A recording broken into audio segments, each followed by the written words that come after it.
లు ఈరోజు ఆరోగ్యమే మహాభాగ్యం, హెల్త్ ఈజ్ వెల్త్ అనే విషయం మీద మనం మాట్లాడుతున్నాం. అందరికీ మనవి చేసేది ఏమిటంటే, నా పేరు చిల్లా పద్మనాభరెడ్డి.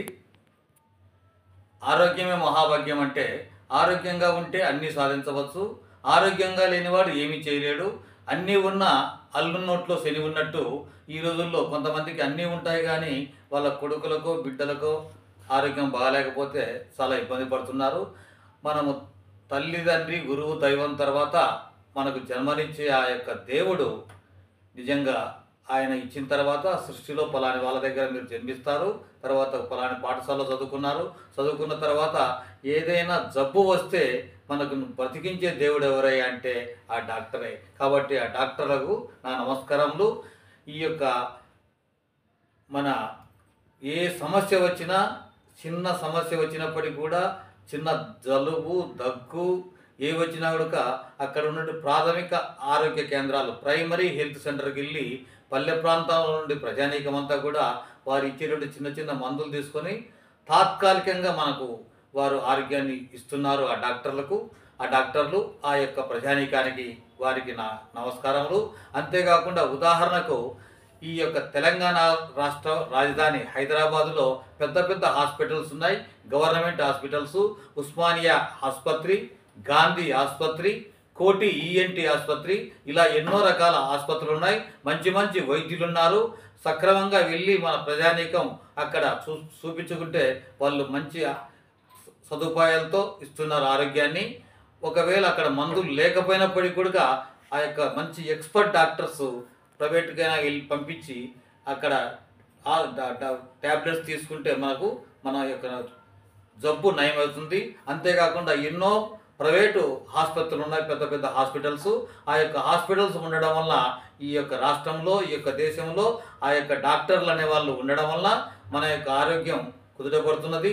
లేకపోతే మనం అంతే. ఎంతో డబ్బులున్నటువంటి మైక్రోసాఫ్ట్ అధినేత సత్య నాదెళ్ల గారి గురించి అందరికీ తెలుసు. ఆయన యొక్క 1000 కోట్లకు అధిపతి ఆయన. అటువంటి ఆయనకు ఒక కుమారుడు పుడితే ఆయన వీల్ చైర్కే పరిమితమైనాడు. తర్వాత 25 సంవత్సరాలు వీల్ చైర్లో ఉండి చివరికి ఆయన చనిపోవడం జరిగింది.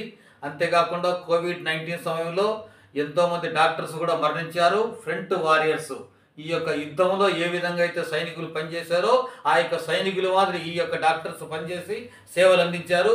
చాలామంది బంధువులే భయపడినారు, ఆ యొక్క కోవిడ్-19 వచ్చింది మనకు ఏమైతే ఎంతో అంటుకుంటుందని చెప్పి.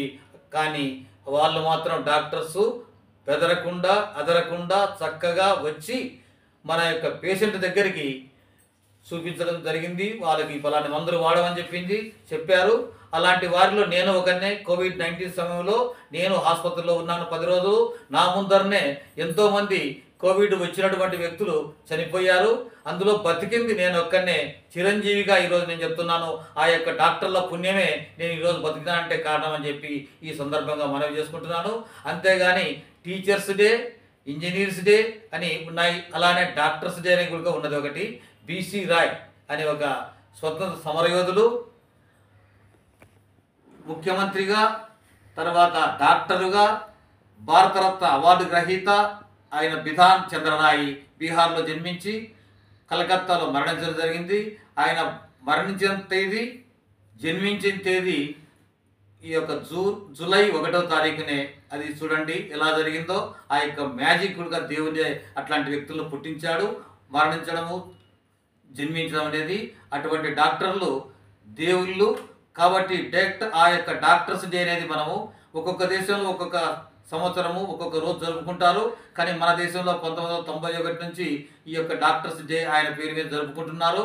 కాబట్టి డాక్టర్స్ అందరికీ ఈ సందర్భంగా నా నమస్కారం తెలియజేసుకున్నాను. నా యొక్క మాకు సేవలు అందించిన డాక్టర్స్ అందరికీ కూడా ఆ యొక్క కోవిడ్-19 సమయంలో కానీ, తర్వాత ప్రస్తుతం నాకు ఒక డాక్టర్ దేవుడు ఆయన పేరు చెప్పొద్దన్నాడు. కాబట్టి ఆ యొక్క డాక్టర్ కూడా నా నమస్కారాల సందర్భంగా తెలియజేసుకుంటాను. కలరా ఇట్లాంటి వ్యాధులన్నీ కూడా డయేరియాలు వస్తున్నాయి. ఈ డయేరియా వ్యాధులు ఇట్లాంటివి వచ్చినప్పుడు అంటువ్యాధులు మనం సక్రమంగా ఉండాలి.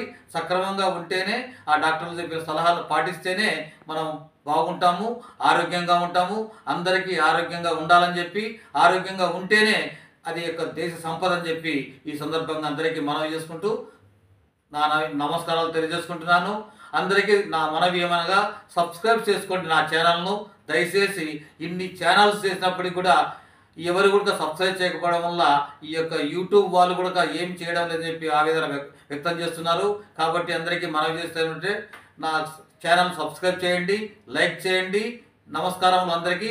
జై హింద్, జై భారత్.